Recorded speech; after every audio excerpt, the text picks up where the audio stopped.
There are a lot of people who say that when you meditate, you're looking for happiness in a selfish way. That's really not the case. You're training the mind. You're taking responsibility in an area where only you can be responsible. You're responsible for your actions. And where do your actions come from? They come from the mind.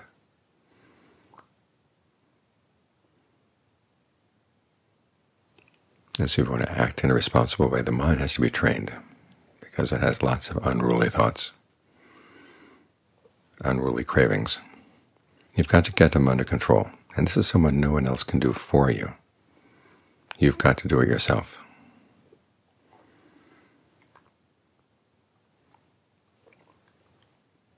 And of course, you're not the only one who benefits as you get your mind under control.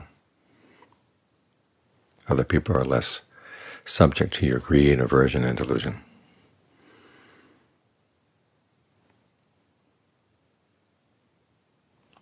And with these people not want you to look for happiness, well, what are they looking for? They have their idea of what the world should be like, and they'll be happy only if the world is a certain way and if you fit into their view of the world.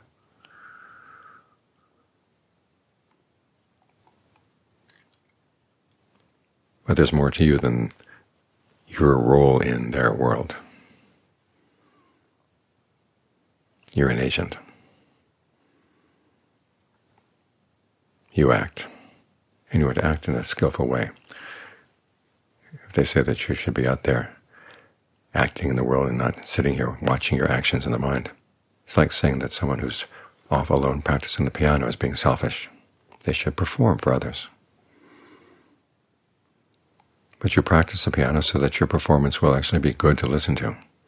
The world is all too full of people who are performing for others without having practiced. If that were a matter of performing the piano, you have an idea of what that would be like. And this is the world we see. Performers with no practice.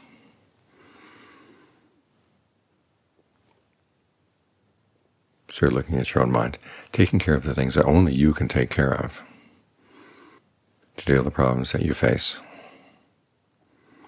that only you can learn how to deal with skillfully. And other people can come in and help you in a lot of areas. Think of that story of King Garavya. He's been talking with Venerable Ratabala, the young monk, who came from a wealthy family but decided to go forth. The king is curious why other people go forth to the homeless life. There's a loss of relatives, loss of wealth, loss of health. But none of these things were true of Ratabala. And so Ratabala tells that he learned 4 Dharma summaries from the Buddha. And whether you go forth in response to these, they are good reasons for wanting to practice, because they show the condition that we're left in. If we're looking for happiness, what do we have to depend on? Where are the dangers? First principle, the world is swept away, it does not endure.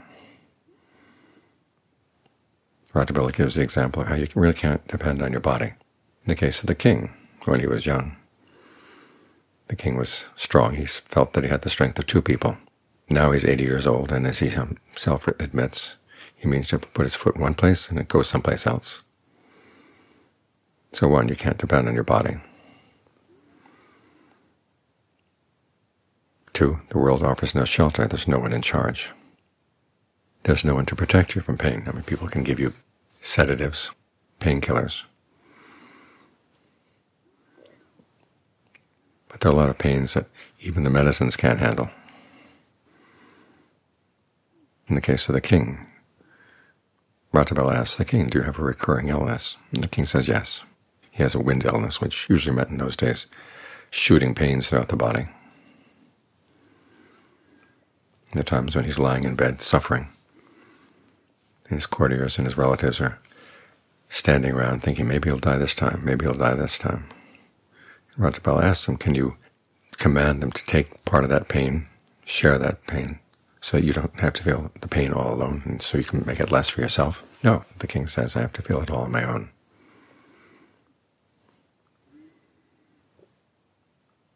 So you can't depend on the people around you. There's a part of the mind where even the people with the best intentions can't get in. They take your pain away. 3. The world has nothing of its own. One has to pass on, leaving everything behind. Here the king objects. What do you mean, nothing of its own? I have lots of wealth. But Rajabala asks him, can you take that wealth with you when you go, when you die? And the king says, of course not. I have to leave it behind.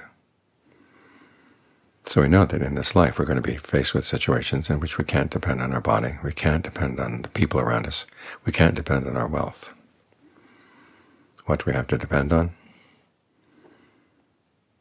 As Rajabala points out, something very undependable. The world is insufficient, insatiable, a slave to craving. He asks the king, you've got this wealthy kingdom that you rule over. Suppose someone were to come from the east and say, there's another kingdom with lots of wealth. The army is weak, you could take them. Would you take them? Would you go to battle? And the king says, yes, of course. Here he is, 80 years old. He's just been made to reflect on the fact that he's old, subject to illness. He's not going to be able to take this stuff with him, but he still wants more. How about if there were a kingdom to the west? Would you take that? Yes. To the south? Yes. To the north? Yes. Across the ocean? Yes. The human mind is insatiable.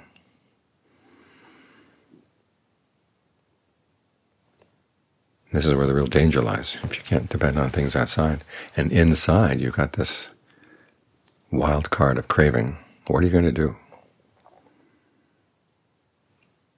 Other people can't train it for you. You have to train it yourself.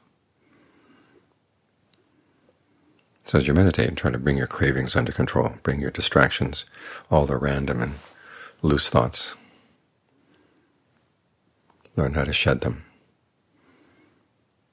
That's when you're really being responsible. And again, no one else can do this for you.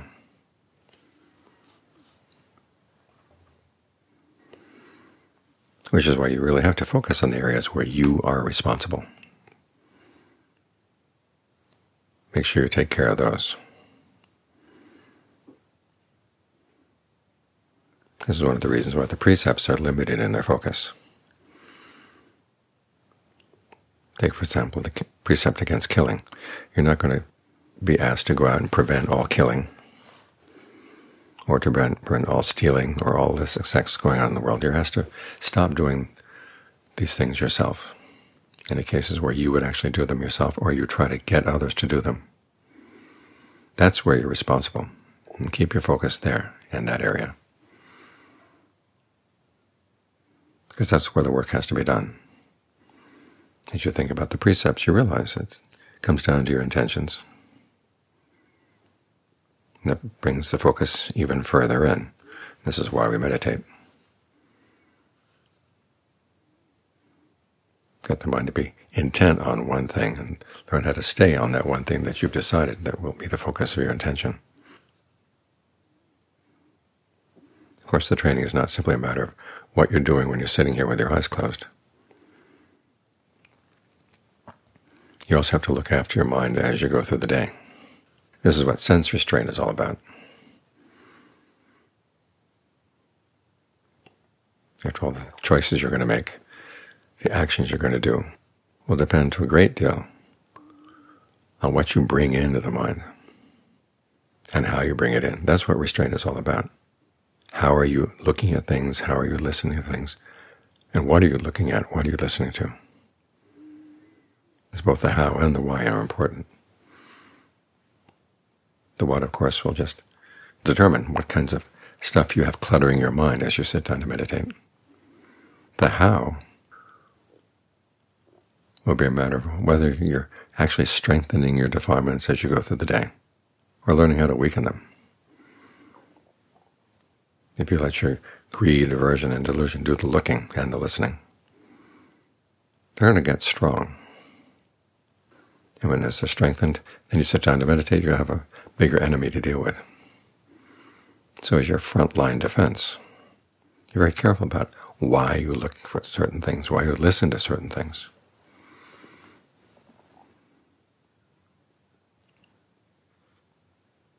And as the Buddha says, do this from a position where you maintain mindfulness of the body. In other words, take the breath with you as you go through the day. So the restraint is not onerous. You don't feel hemmed in. This is one of the big problems. As we go through the day, we are very strict with ourselves for a while, and then after a while part of the mind rebels. We feel, oh, maybe the mind needs a little long leash. This is where you really have to be careful.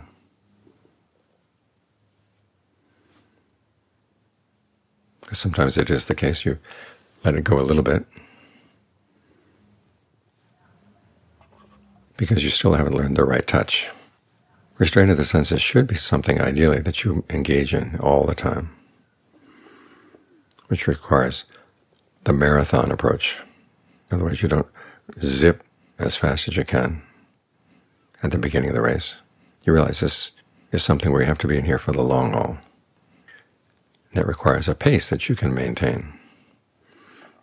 So how do you ride herd on your senses without having a sense of being hemmed in?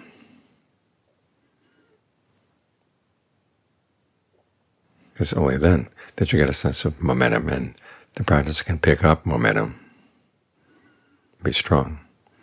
Otherwise you build up a certain amount of skill and then you squander it.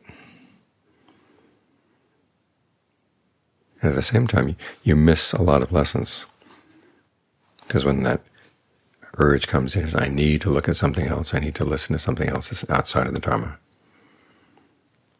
You have to ask why. And if you don't challenge that voice in the mind, you'll never learn about it. You'll simply say, well, this is the way I am, this is the way the nature of the mind is. And those things get left unexplored. Again, you become a slave to craving. Because the only way you're going to get out of that slavery is if you resist. Why? You just say, no, I'm going to stick with my restraint. And then see what reasons the mind gives. Because these are the reasons that will also make you be willing to give in to greed, and give in to aversion, and give in to delusion. They're nothing else but the defilements.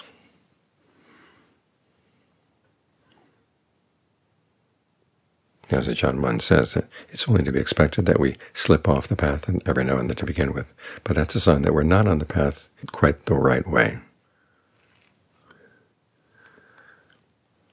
We haven't learned how to make the path something we can live in.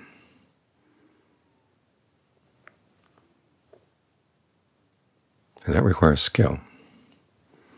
So when you say no to a particular defilement, when it wants to look for a little something to get angry about or something to get greedy about,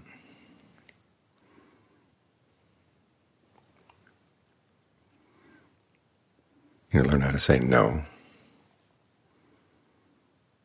in a way that where you don't feel hemmed in. You understand the reasons for why it's not good to go there, and you acquiesce to the reasons. This means that a large part of the committee of the mind has to be on board. So it's not just a simple matter of putting up a fence. You also have to reason with the mind, get your attitude right,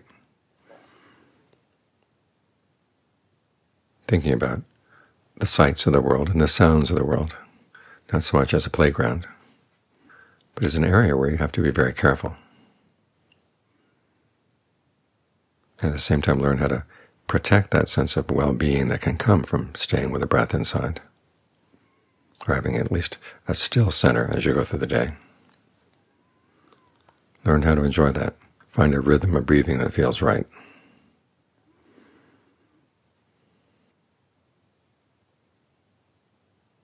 Not too long, not too short. Some people suggest something between 5 and 6 seconds for an inhale, 5 or 6 seconds for the exhale.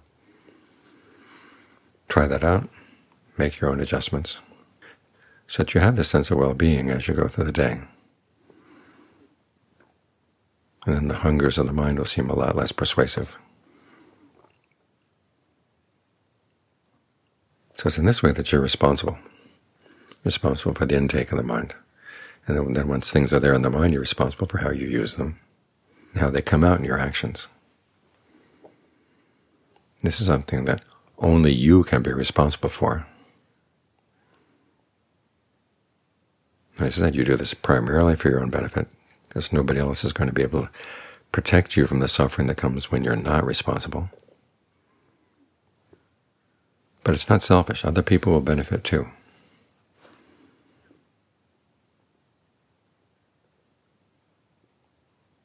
So practice well. Practice your scales, practice day in and day out, so that when you perform, the performance will be something that's really pleasant to see, pleasant to hear, both for you and the people around you.